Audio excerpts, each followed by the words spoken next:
Okay, let's dive into this. Welcome to today's Explainer, where we're breaking down a match that literally had absolutely everything. We're talking sky-high stakes, unbelievable blunders, a thrilling comeback, and hanging over it all, the eerie shadow of a 44-year-old football controversy. We're looking at the incredibly intense clash between Jordan and Algeria from June 22nd, 2026 at Levi's Stadium in California. Now, this wasn't just your standard group stage game. This was an all-out survival fight that ended in a dramatic 2-1 victory for Algeria. But to truly wrap our heads around the sheer emotion of this result, we got to start with a moment that left tens of thousands of people in absolute disbelief. Just imagine the atmosphere for a second. You could actually hear the agonizing groans from the Algerian fans echoing all around the stadium. Picture the scene. It's the 36th minute. The match up to this point has been super cautious. Both teams are probing, looking for any slight opening, and then catastrophic disaster strikes for Algeria. We're going to break down exactly what caused those groans and how it handed the ultimate gift to a hungry Jordanian squad. Part 1, the shocking first half. So both teams came into this match absolutely desperate to avoid elimination after losing their opening games. Algeria was still licking its wounds after taking a heavy 3-0 defeat against Argentina, courtesy of a Lionel Messi hat trick, of course.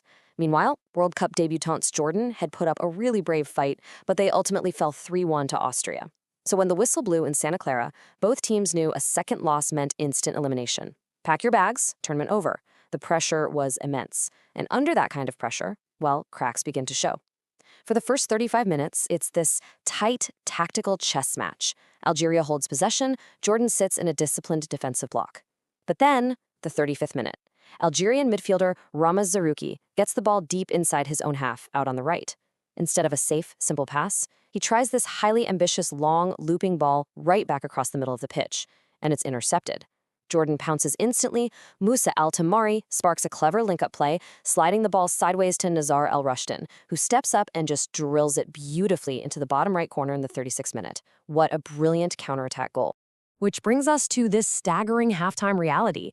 Jordan, a team playing in their very first World Cup, taking a 1-0 lead into the dressing room against a heavyweight Algerian side. Honestly, the magnitude of this shock cannot be overstated. The Algerian fans were completely stunned, the Jordanian supporters were in absolute dreamland, and the Algerian coaching staff, they had exactly 15 minutes to somehow save their entire World Cup campaign. Section 2, Petkovic's Tactical Masterclass. Down 1-0, with elimination staring him right in the face, Algerian coach Vladimir Petkovic needed a massive reset. He had to make changes that weren't just tactical, but completely psychological. He had to inject life back into a squad that looked entirely shell-shocked by their own mistake. So in this bold, defining coaching moment, he decides to pull Rami Zarouki, the very player whose turnover led to the goal, right at halftime. Instead, he brings on Nabil Bentaleb and Nadir Benbouali. Now, this wasn't just bringing on fresh legs. This was a total transformation of Algeria's on-field identity. The second the whistle blew for the second half, the intensity flipped. The cautious Algeria from the first half was gone, totally replaced by a relentless attacking machine. Part 3, the dramatic Algerian comeback. The momentum swings right away. The Algerian pressure becomes absolutely suffocating.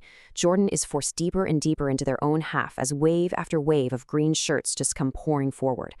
Ibrahim Maza becomes an absolute nightmare for the Jordanian defense. In the 55th minute, he unleashes this incredibly powerful strike, but Jordan's goalkeeper Yazid Abu Layla pulls off a fantastic, incredibly brave save. 6 minutes later, in the 61st, Maza carves out an excellent scoring position but just narrowly misses the target. Abu Layla is doing everything humanly possible to keep Jordan in the lead, but man, the levee is cracking. Enter Riyad Mahrez. Now remember, Petkovic had actually benched the veteran attacker in their opening game against Argentina. But today, with their tournament life literally on the line, Mahrez was in the starting 11 and he stepped up exactly when his country needed him most. His experience, his precision, it was about to change the whole game.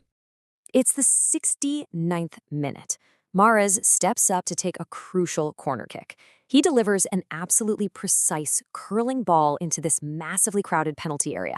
And who rises highest amongst a sea of Jordanian defenders? It's Nadir Benbouali. The halftime substitute powerfully meets the ball, sending a glancing header bouncing right into the corner of the net. It is 1-1.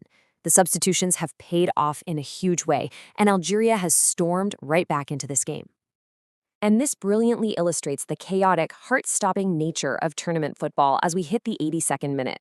Another substitute, Anis Haj Musa, curls in a dangerous corner kick. The ball drops right into the penalty area, causing absolute chaos. And in this cruel twist of irony, it deflects off Nizar Al-Rashdan, the exact same man who scored Jordan's opener.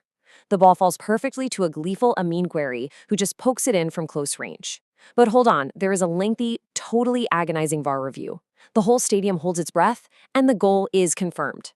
Algeria takes a 2-1 lead in the dying minutes of the match. Part 4, Jordan's proud debut exit. Despite a really frantic final push, Jordan just couldn't find an equalizer, and the match ends 2-1. So it ends with 2 matches and 2 losses in their first ever World Cup. But you know what? They can exit this global stage with their heads held extremely high. Why? Because they provided us with moments of pure magic. They bravely fought against established teams, and they proudly scored their first 2 World Cup goals in their nation's history, courtesy of Ali Walwan and Nizar Al-Rashdan. It's a truly proud debut exit for sure. Part 5, Disgrace of Gijon 2.0. Okay, so the victory keeps Algeria alive, right? But it sets them on a direct collision course with Austria. And for football historians out there, that matchup rings a very ominous bell. The ghost of 1982 is looming large over the 2026 World Cup. We are talking about the infamous Disgrace of Gijon. Let's rewind. Back in the 1982 World Cup, Algeria shocked the world by beating West Germany 2-1. However, because of how scheduling worked back then, the final group match between West Germany and Austria was played after Algeria's games were completely finished. Both European teams knew going in that a 1-0 victory for West Germany would magically allow both of them to advance, completely eliminating Algeria in the process. And wouldn't you know it, the match ended exactly 1-0, with players aimlessly passing the ball around for most of the game as the crowd furiously booed them. It was a scandal so deep it actually forced FIFA to permanently change the rules, ensuring final group stage matches are played simultaneously from then on. So the crucial point is that history has incredibly repeated its setup. 44 years ago, Austria was involved in a scenario that unfairly sent Algeria home. Now, in 2026, Algeria and Austria are going to face each other. Thanks to the current group standings, both teams are sitting comfortably at 3 points. If they draw their upcoming match, they both automatically advance to the knockout stages, totally regardless of any other results. As commentators are already rushing to point out, this isn't just another game.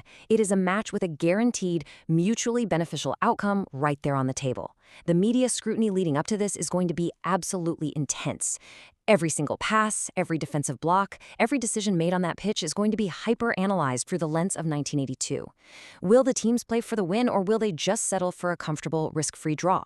Which brings us to the ultimate question for this group stage finale. Are we about to witness Disgrace 2.0, where both sides subtly collude for a draw? Or are we going to see a display of genuine, fiercely competitive football? I really want to know what you think. Drop your predictions in the comments below. Will the ghost of Gijon dictate the outcome, or will Algeria and Austria fight to the bitter end? Thank you so much for joining me for this explainer, and as always, keep learning.